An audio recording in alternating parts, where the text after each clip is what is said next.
Perkenalkan, nama saya Marcelo Siura dengan NIM 2402020283. Di sini saya akan mewawancarai salah satu rekan kerja. Ayo, mari kita mulai.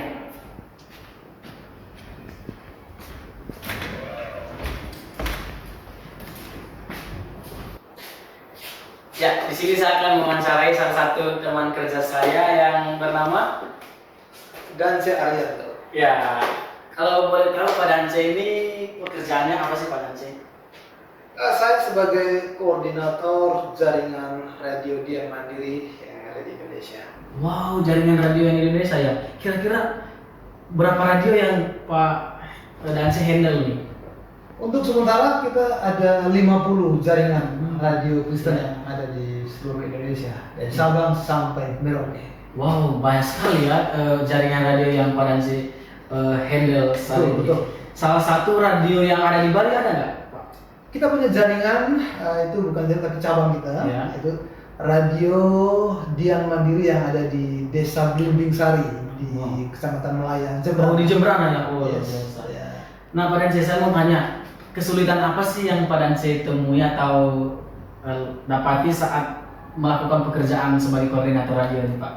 Iya. Kesulitannya gimana gitu? Ya, pertama kesulitannya adalah kita harus bisa memanage 50 stasiun radio itu tidak mudah ya, dengan tantangannya tersendiri karena setiap daerah itu ada tantangannya, setiap komunitas, setiap jaringan itu punya tantangannya masing-masing. Nah, bagaimana kita bisa menghandle semuanya sehingga radio ini bisa berjalan dengan baik begitu. Dan moto jaringan kita, radio kita adalah bikin hidup lebih baik. Luar biasa. Kita harapkan semua orang yang mendengarkan Iya. program kita itu hidupnya menjadi lebih Iya. baik. Kalau radio ini bergerak di bidang apa nih, Pak? Di bidang apa gitu, Pak? Radio ini radio sekuler sebenarnya, Radio yang untuk sekuler. menjangkau seluruh halayak umum ya. Tentunya programnya berbagai jenis ya. Ada khusus untuk anak-anak ya, ada khusus untuk keluarga ya. Ada juga slot-slot yang khusus untuk keagamaan. Iya. Jadi semua segi segmen kehidupan ada ya. Iya. Luar biasa sekali memang pelayanan radio ini sangat berdampak buat masyarakat ya, Pak. Ya? Betul. Dan apa sih, ada nggak cerita yang bisa dibagikan buat saya hari ini mengenai apa radio, Pak? Apa cerita dampaknya begitu ya. bukan cerita seperti ada kesaksian apa dampak dari radio untuk masyarakat, Pak? Gimana?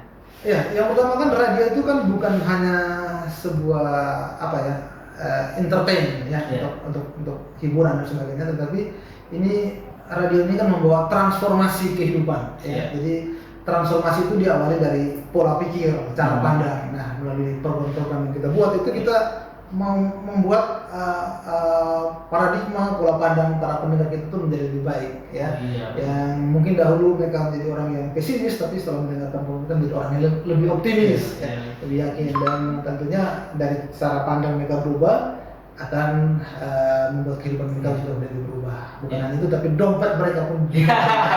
Jadi memang dampak daripada pelayanan radio yang Bapak handle saat ini sangat berdampak bagi masyarakat, Pak. Betul. Ya, sangat luar biasa sekali. Ya. Dan saya juga melihat bagaimana Bapak menghandle ini sangat luar biasa karena kita kan rekan Betul. kerja, jadi saya tahu juga bagaimana cara Pak Dance bekerja. Ya. Kira-kira Pak Dance ini sudah berapa lama menghandle stasiun radio ini? Saya tergabung di Radio Dian Mandiri ini sudah lebih dari 10 tahun. Ya, jadi sudah cukup lama ya. Dan tentu itu waktu yang tidak sedikit sebenarnya. Jadi saya sedikitnya sudah tahu seluk-beluk radio itu seperti apa, penyiaran seperti apa dan sebagainya. Jadi Bapak di dalam koordinasi ini melakukan siaran radio juga atau bagaimana, Pak? Kita punya siaran streaming ya di sini ya, jadi jaringan-jaringan kita tuh bisa merelay program. Jadi Bapak yang melakukan streamingnya? Ya, jadi ada siaran-siaran bersama yang Bersama. akan disiarkan di jaringan-jaringan kita yang ada. Berarti di pusat sendiri memiliki jaringan? Mempunyai jaringan siaran streaming. Ya, gitu. Luar biasa. Dan tentunya memang di saat-saat seperti ini tantangan radio itu semakin hari sudah semakin besar. Iya. Ya. Dan tentunya di antara dinamika media-media yang ada, ya televisi, apalagi sudah ada internet, ini menjadi tantangan yang lebih besar. Di mana radio harus lebih kreatif, menghadirkan program-program yang bisa menjadi daya tarik buat masyarakat. Ya, jadi memang radio ini sangat berdampak bagi masyarakat Ya, luas lah Pak ya. karena ini media yang paling cepat kita bisa mendengar dan juga yang paling murah. Iya. Ya. Tapi apa sih yang membuat Bapak pengen mau menghandle ini? Apakah memang dulu passionnya Bapak untuk radio atau bagaimana Pak? Passion saya adalah bagaimana kita sesama jaringan radio yang ada ini bisa bekerja sama, ya, membuat program-program yang lebih baik ke depan. Ya. Karena program-program inilah yang akan bisa didengar langsung, yang bisa bermanfaat langsung buat para pendengar, ya. Dan tentunya bukan hanya melalui stasiun radio, tapi kita juga mau mengadakan kegiatan-kegiatan off air, ya, bertemu langsung bertatap muka dengan pendengar, dan kita bisa memberikan dampak secara langsung kepada para pendengar kita. Ya, sesuai dengan moto kita, bikin hidup lebih baik ya. Terima kasih sekali Pak Dansey buat informasi-informasi yang diberikan kepada saya. Ini adalah tugas akhir saya dalam soft skill untuk mewawancarai salah satu rekan kerja saya gitu Pak Dansey. Terima kasih banyak dan mari Pak, terima kasih banyak. Terima kasih. Ya.